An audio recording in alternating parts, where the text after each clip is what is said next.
Assalamu alaikum. This is the first lecture of System and Network Administration. In this lecture, first of all, we will discuss what is System Administration and then we will again discuss the Network Administration. So let's start. What is system?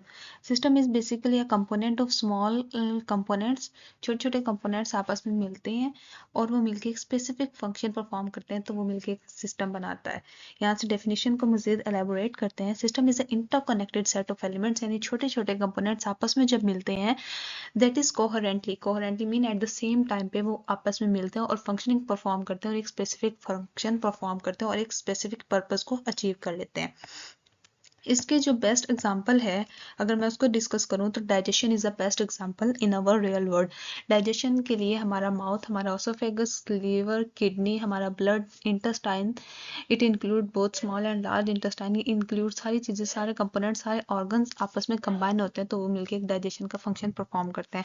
Computer system की बात की जाए तो उसमें हमारा keyboard, mouse, scanner, monitor, speakers, motherboard, RAM, ये सारे छोटे छोटे कंपोनेंट जब कोलैबोरेट होते हैं तो एक कंप्यूटर सिस्टम जो है वो तश्कील पाता है.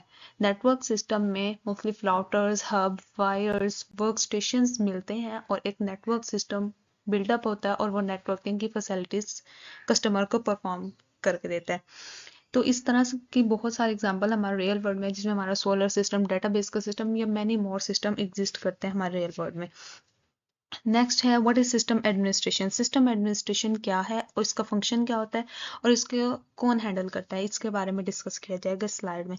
System administration is a field of work in which someone manage one और मोर सिस्टम. कोई भी पर्सन जो एक या एक से ज़्यादा चीज़ों को हैंडल करता है, एक या एक से ज़्यादा सिस्टम्स को हैंडल करता है, उस फील्ड को क्या कहा जाता है, सिस्टम एडमिनिस्ट्रेशन. और जो पर्सन ये सारे काम करता है उसको कहा जाता है सिस्टम एडमिनिस्ट्रेटर. अब वो सिस्टम जो है वो किसी भी तरह का हो सकता है, वो सॉफ्टवेयर का सिस्टम हो सकता है, वो हार्डवेयर बेस्ड सिस्टम हो सकता है, ये सर्वर वर्क स्टेशन का सिस्टम भी हो सकता है. किसी भी तरह का सिस्टम हो तो मेन गोल सिस्टम एडमिनिस्ट्रेटर का हमेशा से ये होता है कि वो अपने सिस्टम को एफिशिएंटली और इफेक्टिवली रन कर सके.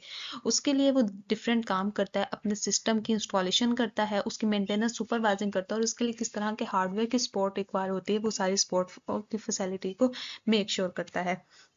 उसके पास जो बेसिक स्किल्स हैं वो उसके पास टेक्निकल स्किल होनी चाहिए यानी वो कोई ले मैन ना हो जो सिस्टम को हैंडल करे. वो he must be a technical person जिसके पास सारा नाउ हाउ हो, हर चीज़ की डिटेल इंफॉर्मेशन हो सिस्टम के बारे में. उसके बाद दूसरी चीज़ उन्होंने बताई सोशियो साइकोलॉजिकल स्किल होनी चाहिए. ये स्किल क्या होती है, ये स्किल होती है किसी भी पर्सन की साइकोलॉजी को समझने के लिए, किसी भी पर्सन को अंडरस्टैंड करने के लिए, क्योंकि एक सिस्टम एडमिनिस्ट्रेटर हमेशा अपने सिस्टम की प्रोटेक्शन को मेक श्योर करता है. वो हमेशा इस बात को इंश्योर करता है कि उसके जितने भी क्लाइंट्स हैं उन तक सर्विसेज या फैसिलिटीज सही तरह से पहुंचे. तो हमेशा से वो सोशियो साइकोलॉजिकल स्किल उसके पास होना ज़रूरी है ताकि वो कस्टमर या क्लाइंट्स को अंडरस्टैंड कर सके और उनको किस तरह की रिक्वायरमेंट्स की ज़रूरत है उसको मेक श्योर कर सके. नेक्स्ट है problem solving and anticipating skill जो है वो उसके पास होनी चाहिए कि सिस्टम के अंदर किसी भी तरह की कोई प्रॉब्लम अकर हो गई है या अकर होने से पहले उसके पास इस चीज़ का नाव हो कि यहाँ पे मैंने ये टेक्निकल मिस्टेक की है तो इस तरह के प्रॉब्लम्स जो है वो अराइज हो सकते हैं, ये पॉसिबिलिटीज प्रॉब्लम के हो सकते हैं. और अगर इनमें से किसी भी तरह के कोई भी प्रॉब्लम अराइज होती है तो उसका मेरे पास ये सोल्यूशन होगा. ठीक है, तो ये पहले से प्री प्लान वो अपनी प्रॉब्लम्स को भी करके रखता है ताकि एट द सेम टाइम बहुत बड़ा ब्लंडर ना हो जाए और सारा सिस्टम डिस्टर्ब ना हो जाए. उसके अलावा उसके पास नेटवर्किंग की स्किल होनी चाहिए क्योंकि नेटवर्क जो है वो आजकल बेसिक कंपोनेंट बन गया हर बंदे का, चाहे उसको वो टेक्निकल बंदा है चाहे नॉन टेक्निकल बंदा है. तो नेटवर्किंग की फैसिलिटी किस तरह से प्रोवाइड की जाए हर क्लाइंट को, हर कस्टमर को, ये बात वो मेक श्योर करता है. दूसरी चीज़ है क्लाउड की सर्विसेज. वो अपने कस्टमर को क्लाउड की सर्विसेज प्रोवाइड करके देता है कि हर कस्टमर के पास अपनी इतनी ज़्यादा स्टोरेज नहीं होती, उसके अपने पीसी में या अपने मोबाइल फ़ोन में इतनी कैपेसिटी नहीं होती, उसके लिए उसको एक्स्ट्रा डिवाइसेस की ज़रूरत होती है जो कि बहुत ज़्यादा कॉस्टली हो जाती हैं. तो वो उनको क्लाउड की सर्विसेज देता है कि उसका कस्टमर क्लाउड पे जाके अपना डाटा स्टोर एंड रिट्रीव कर सके. तो इस तरह की फैसिलिटीज़ कस्टमर को क्या करता है, ट्रस्ट वर्दी बनाता है कि वो उस ऑर्गेनाइजेशन पे या सिस्टम पे ट्रस्ट कर सके. Automation and scripting. Automation sometime आप देखते हैं तो आपके विंडोज़ के अंदर अपडेट का ऑप्शन आता है. This is the automation.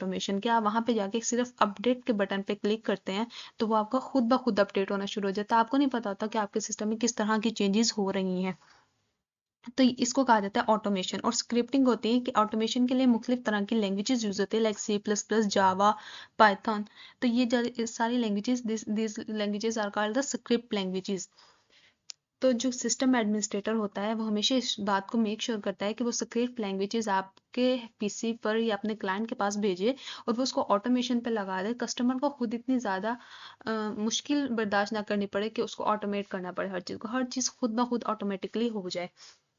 Security and monitoring, security and monitoring her client की बेसिक नीड होती है। वो चाहता है कि उसका डाटा कहीं पे भी लीक ना हो, उसका डाटा बिल्कुल प्रोटेक्ट, सेफ एंड सिक्योर रहे। तो इस बात को भी मेक श्योर करना ये ऐसे यानी सिस्टम एडमिनिस्ट्रेटर की जिम्मेदारी होती है। अकाउंट एक्सेस मैनेजमेंट, अकाउंट में लाइक लेट्स सपोज कि आप अपने ईमेल से लॉगिन करते हैं, तो आपकी ईमेल, उसका पासवर्ड, आपके अकाउंट के मैनेजमेंट के उसको कोई और हैक ना कर ले, इस बात की मेक श्योर भी आपका ऐसे करता है। आईओटी, मोबाइल डिवाइस मैनेजमेंट और स्क्रिप्ट लैंग्वेजेस, इन सारी चीज़ों की फैसिलिटी भी एक ऐसे ही अपने क्लाइंट को देता है। नेक्स्ट है डिटेल, उन्होंने बताई कि सिस्टम एडमिनिस्ट्रेटर क्या होता है। इसके लिए एक अलग स्लाइड्स है। A technical person who manage the system, overall system. उसकी ड्यूटी में हमने पढ़ लिया monitoring and alerting, user permission administration, single sign on and password management, यानी जब तक वो अपने अकाउंट पे खुद अपना पासवर्ड नहीं देता या खुद परमिशन नहीं देता, ऑथेंटिकेशन प्रोवाइड नहीं करता, तब तक उसका अकाउंट कोई और एक्सेस ना कर सके।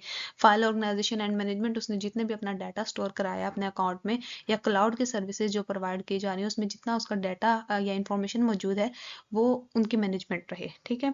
System usages policies and procedure, जिस तरह के क्लाइंट चाहता है कि उसकी पॉलिसीज या प्रोसीजर वैसे ही रहे, तो उसका डाटा बिल्कुल वैसे ही रहना चाहिए। उसकी इंस्टॉलेशन, अपडेट एंड अपकीप, उसके पूरे सिस्टम की अपडेट और अपकीप या इंस्टॉलेशन या उसकी सिक्योरिटी को मेंटेन रखा जा सके। Redundancies and recover and recovery plan का क्या मतलब है कि आपका जो भी सिस्टम एडमिनिस्ट्रेटर होता है उसने अगर कोई सर्वर अटैच किया हुआ है अपने सिस्टम में, तो अगर वो सिस्टम सर्वर जो है किसी भी ब्लंडर की वजह से एकदम क्रैश हो जाता है, तो उसके पास एक बैकअप सर्वर होना चाहिए ताकि उनके क्लाइंट का डाटा उस पर सेफ एंड सिक्योर रहे। या फिर उसके पास कुछ ऐसे रिकवरी प्लान्स होने चाहिए कि बिल्कुल एकदम से डाटा क्रैश ना हो जाए और आपका सारे क्लाइंट जो है वो आपके सिस्टम से मूव करके, जो इतना ट्रस्ट करते थे आपके सिस्टम पे, और किसी अल्टरनेट पॉसिबल सिस्टम पर मूव ना कर जाएं। तो अपने क्लाइंट को अपने तक महदूद रखने के लिए ज़रूरी है कि आप बैकअप प्लान्स रखें अपने पास। उसके लिए जो बेसिक टास्क है वो एक सिस्टम एडमिनिस्ट्रेटर क्या करता है, सबसे पहले एक ऑपरेटिंग सिस्टम चूज करता है, उस पर हार्डवेयर की कॉन्फ़िगरेशन करता है, उसकी मैनेजमेंट करता है और नेटवर्किंग की बेसिक फैसिलिटीज प्रोवाइड करता है। नेक्स्ट है उसके पास कौन कौन सी प्रोफेशनल डिग्रीज होनी चाहिए। सबसे पहले computer science, IT, computer engineering या इंफॉर्मेशन मैनेजमेंट, ये बेसिक डिग्रीज हैं जो कि एक सिस्टम एडमिनिस्ट्रेटर के पास होनी चाहिए। उसके अलावा जो उसके पास टेक्निकल सर्टिफिकेशन होने चाहिए वो एमटीए के, एमसीएससी, एमसीएसए, एमसीएसडी, एमओएस, सीसीएनए, बहुत एडवांस लेवल का ये कोर्सेज होते हैं। सीसीआईई, आरएचसीएसए, आरएचसीई, आरएचसीए, जो कि एक सिस्टम एडमिनिस्ट्रेटर को वाकई एक टेक्निकल पर्सन बना देता है। नेक्स्ट है network. Network is consist of two or more computers that are linked in order to share resources, exchange file और अलो इलेक्ट्रॉनिक कम्युनिकेशन। नेटवर्क क्या होता है, जब या दो से ज्यादा डिवाइसेस आपस में कनेक्ट होते हैं for sharing of information, for transmission of data, तो वो मिलकर एक नेटवर्क बनाता है। और वो डिवाइसेस आपस में किसी भी वायर के थ्रू, केबल्स के थ्रू, रेडियो वेव्स के थ्रू, सैटेलाइट के थ्रू कनेक्ट हो सकती हैं। What is network administration? Network administrator is an IT expert who manage an organization network. Network administrator एक IT पर्सन होता है जो कि एक ऑर्गेनाइजेशन के नेटवर्क को मैनेज करता है। किस तरह से उसकी मेंटेनेंस करनी है, वो सारा काम नेटवर्क एडमिनिस्ट्रेटर का होता है। Network administrator is responsible for installing, कौन कौन से सॉफ्टवेयर मैंने अपने नेटवर्क में इंस्टॉल करने हैं, उसकी मेंटेनिंग, अपग्रेडिंग, उसके हार्डवेयर की किस तरह से एफिशिएंटली वर्क करना चाहिए, ये सारा काम नेटवर्क एडमिनिस्ट्रेटर का होता है। What does network administrator actually do? वो चूंकि एक नेटवर्क होता है, नेटवर्क में मुख्तलिफ servers, routers, hubs, switches, wires, ये सारी चीज़ें होती हैं।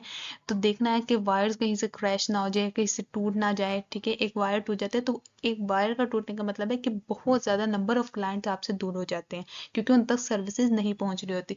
तो किस तरह के सर्वर्स अटैच करने हैं, हार्डवेयर, उसमें स्विचेस आ जाते हैं, राउटर्स आ जाते हैं, उनको किस तरह से अपग्रेड रखा जाए, रिपेयर एंड मेंटेन रखा जाए, ट्रबल शूटिंग, कोई प्रॉब्लम अराइज हो गया नेटवर्क में तो उसको किस तरह से विद द टाइम नहीं बल्कि एट द स्पॉट टाइम उसको आपने किस तरह से हैंडल करना है, ठीक है। उसके अलावा कौन सा मैंने अपना नेटवर्क मॉडल यूज़ करना है, ये काम भी नेटवर्क एडमिनिस्ट्रेटर करता है। मैंने OSI मॉडल यूज़ करना है, TCP IP मॉडल या TCP IP प्रोटोकॉल्स वगैरह का मैंने किस तरह से हैंडल करना है, डिप्लॉय करना है। उसके बाद मैंने जो सारा अपना नेटवर्क सिस्टम बनाया उसको किस तरह से मैं डिप्लॉय करूँ और उसको अपडेट करता रहूँ।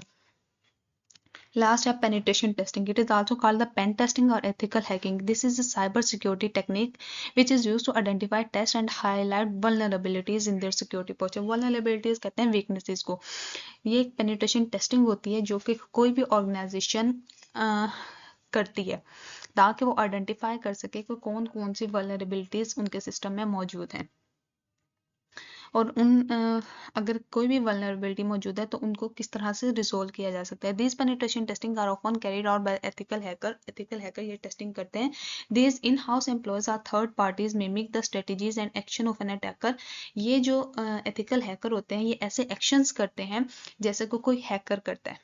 कोई हैकर आता है आपके सिस्टम को हैक करने के लिए तो वो उसके पास कुछ टूल्स एंड टेक्निक्स होते हैं जिनके थ्रू वो उस सिस्टम को हैक करता है। तो ये जो एथिकल हैकर ऑर्गेनाइजेशन खुद हायर करती है ये सेम वही काम करते हैं जो कि एक हैकर करता है ताकि ऑर्गेनाइजेशन को पता लग सके कि कहाँ कहाँ पे वल्नरेबिलिटीज है और कहाँ कहाँ से अटैक हो सकता है उनके ऑर्गेनाइजेशन पे। Organisation can also use pen testing to test their adherence to compliance regulation. Organisation इस टेस्टिंग को इस वजह से भी यूज करते हैं ताकि वो देख सके कि वो रूल्स एंड रेगुलेशन मेंटेन रखे हुए हैं क्योंकि हर ऑर्गेनाइजेशन की कुछ पॉलिसीज होती है जिनको वो ब्रेक डाउन नहीं कर सकते। तो वो देखते हैं कि हमारा जो नेटवर्क बना है उसमें कोई ऐसी चीज़ तो नहीं इन्वॉल्व हो गई है जिसकी वजह से हमारे रूल्स एंड रेगुलेशन अफेक्ट हो रहे हैं। तो इस बात को मेक श्योर करना ये भी नेटवर्क एडमिनिस्ट्रेटर का काम होता है और इसके लिए वो हेल्प किसकी लेता है, एथिकल हैकर की। So thank you so much, this was the first lecture. अल्लाह हाफिज़।